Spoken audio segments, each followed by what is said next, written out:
பாருங்க ஃப்ரெண்ட், 1 மணி நேரத்துக்குள்ள கடல் உள்வாங்கிட்டு பாருங்க சுத்தமா. இப்ப நம்ம நடு கடல்ல நிக்கிறோம். இதான் கடல்னா இப்படிதான் இருக்கும் பாருங்க.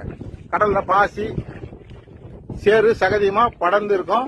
பாருங்க தண்ணி ஓடுது பாருங்க, ரிட்டர்ன் பின்னாடி போகுது பாருங்க. இதுதான் பாதை, சிவன் காட்டுற பாதைன்னு சொல்றாங்க. இந்த பாதை வழியா தான் நம்ம கடலுக்குள்ள போவோமா. அதனால நீங்க பாத்துக்குங்க.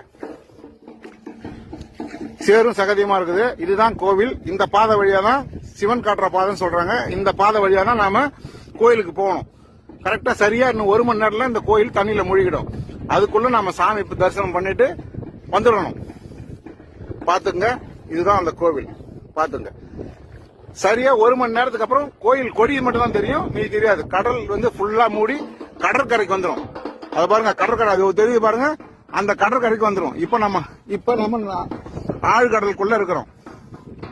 நல்ல கடலுக்குள்ள இருக்கணும். கடல்னா இப்படிதான் இருக்கும். பாத்துங்க, சேரும் சகதியுமா இருக்கும். தெரியல சார்.